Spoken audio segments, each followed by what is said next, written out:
안녕하세요. 갑자기 이렇게 발표를 하게 돼서 죄송합니다. 들리세요? 네. 오늘 오후에 여러 가지 기사들이 났습니다. 그거에 대해서 제 입장을 이렇게 한 자리에서 말씀드리는 게 혼선이 없을 것 같아서 말씀드립니다. 한 열흘 정도 됐나요? 국민의힘 최고 지도부에서 시대전환에 합당 제안을 했습니다. 보수와 중도를 아우르는 연대체를 만들고 한다. 그 시대전환이 같이 합류해서 중도 실형 정당의 역할을 해달라라는 제안을 받았습니다. 그 뒤로 시대전환의 지도부 치열한 논의를 거쳤습니다. 여러분의 회의와 토론을 거쳤습니다. 그리고 어느 정도 결론을 내고 실은 오늘 저녁에 지역위원장과 주요 핵심 당직자들이 만날 예정입니다. 이렇게 여러분들 앞에서 기자회견은 그 이후에 하려고 했었는데 만날 예정입니다. 그리고 최종 결론을 내고 조만간 입장을 발표할 예정입니다. 미리 기자 여러분들에게 사전 공지 드리지 못해서 죄송하고요.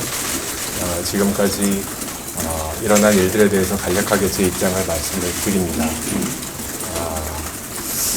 제 입장은 이 정도로 하고 최대한 질문을 좀 받도록 하겠습니다. 저는 이제 마포 갑에 사무실 계약을 했습니다. 다만 제가 언론에서 여러분들에게 계속 말씀드린 것처럼 만약 국민의힘과 합당이 현실이 되더라도 그저 하나의 꽃꽂이로 일회용 꽃꽂이로 사용되고 싶은 생각은 없습니다. 만약에 마포 갑보다 더 상징적이고 중요하고 의미 있는 지역구가 있다면 언제든지 도전할 의사가 있습니다. 하지만 시작은 마포 갑에서 하려고 합니다. 네, 합당이 맞고요. 저희도 선거안에 등록되고 원내 정당이기 때문에 합당 외에 다른 어떤 제안, 용어의 혼선은 없었습니다. 실질적으로 제가 입당을 하게 되면 의원직 상실 등 여러 가지 복잡한 문제가 생기기 때문에 합당으로 추진하자라는 첫 번째 우선 기본 시작 제의가 합당이었습니다. 무슨 제안을 받았냐? 합당 제안을 받았고요. 그 외엔 아무것도 없습니다. 저희도 아무것도 요구하지 않았습니다. 이것도 좀 안타깝지만 분명히 말씀을 드려야 될 것 같은데요. 최고위에서는 논쟁을 했지만 특별한 반발보다는 어떻게 이 과정이 우리에게 의미가 있는지에 대한 얘기를 했고요. 아마 이원재 전 대표, 지금 이원재 소장의 페이스북의 글을 보고 말씀하신 것 같은데 이원재 대표와 저는 친구입니다. 그리고 2020년 시대전환을 함께 창당한 공동대표입니다. 하지만 지난 대선 때 김동연 후보가 민주당에 합당하는 과정에서 저는 동의하지 않았고 그분과 결별을 했습니다. 그리고 끝까지 중립을 지켰습니다. 하지만 이원재 대표는 김동연 후보의 당선 이후 경기도 인수위원회에 합류하시면서 시대전환을 탈당했습니다. 그 시점이 아마 작년 6월 정도로 기억합니다. 그래서 이 대화의 채널에 당원이 아니시니까 참여하지 않으셨습니다. 그 과정에서 이원재 대표와 저와의 길이 시작은 같았지만 이제는 가는 길이 좀 다르지 않은가 하는 생각을 합니다. 합당을 하게 되면입니다. 글쎄요, 그거는 합당은 두 당이 조율을 하는 것이기 때문에 일단은 선언은 최대한 결론이 나는 대로 하려고 하고요. 법적 절차는 한 양 당에서 과정을 거쳐 나갈 텐데 대략 한 달 내외가 되지 않을까 싶습니다. 만약에 하게 되면요. 전에 국민의힘에서 투표할카를 쥐어주면 합당하겠다고 말씀하신 적이 있는데요. 그럼 국민의힘에서 투표할카를 받으셨나요? 아마 제가 그냥 한 자리 꽃꽂이용으로 입당하는 건 아니라는 것은 합당 제안을 받았을 그날 분명히 말씀드렸습니다. 웃으시면서 알고 있다 하시더라고요. 어디를 어떻게 수술해야 될지 그 논의를 아마 하게 되지 않을까 싶습니다. 저는 내년 총선에서 제3세대 없다고 생각합니다.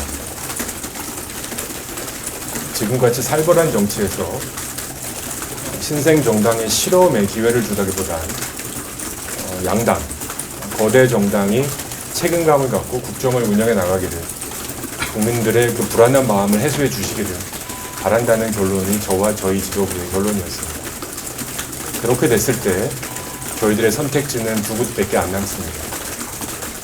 아까 말씀드렸다시피 87년에 멈춰있는 민주당, 그리고 수술칼에 대한 의사를 보여준 국민의힘. 100% 동의하는 건 아니지만 이 큰 연대체를 만든다고 하십니까?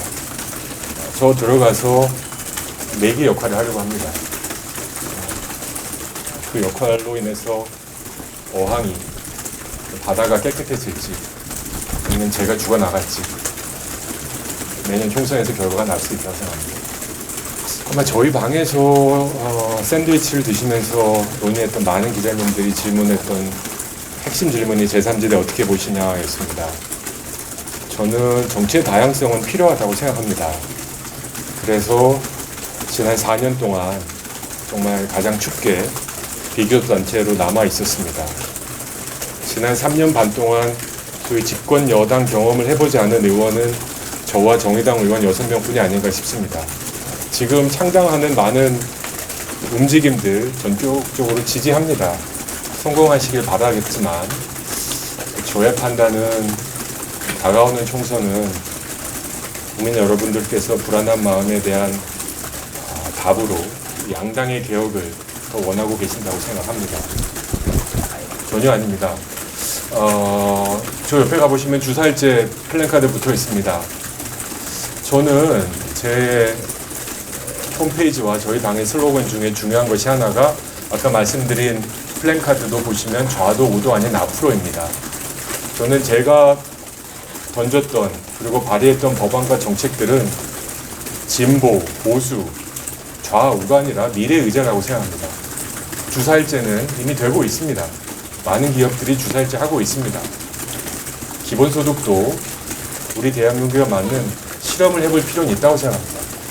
과연 반대하시는 분들의 그런 부작용들이 나타나는지 아니면 선효과가 있는지, 그리고 제가 기억하기로 김종인 박사님이 국민의힘 비대위원장이셨을 때 기본소득을 제1호 정책으로 추진하셨던 경험이 기억이 납니다.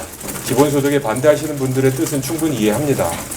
그런 부작용들을 다 놓고 한번 새로운 복지체제는 검토해 볼 필요가 있다고 생각합니다.